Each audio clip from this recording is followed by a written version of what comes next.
నమస్తే, నేను మీ వాస లక్ష్మణ.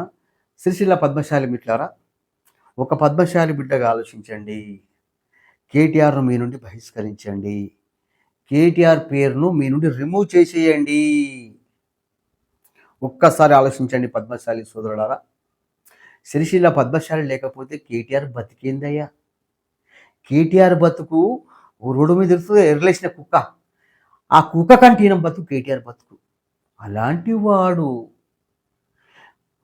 మీ మీద పెత్తనం చెలాయిస్తుంటే ఎన్నేళ్ళు భరిస్తారు, ఎంతకాలం మోస్తారు, ఇంకెంత నష్టపోతారు?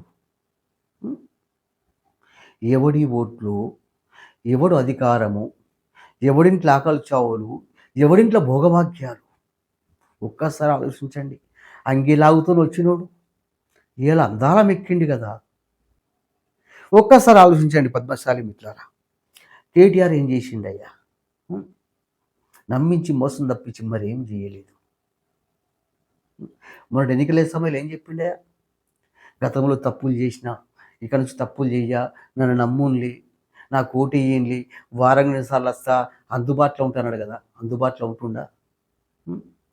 35-40 మంది నేత కార్మికులు చనిపోయింది. మరి ఎమ్మెల్యేగా కేటీఆర్ బాధ్యత కాదా? వచ్చిండా? పరామర్శ ఇచ్చిండా? ఎంత ఇచ్చిండా?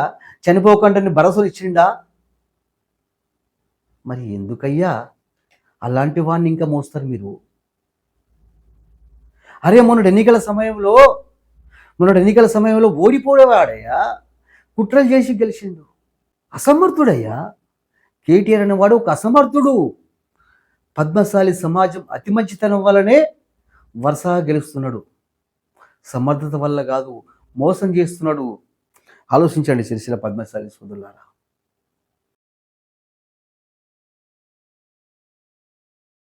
ఎంతకాలం బానిసలుగా బతుకుతాం?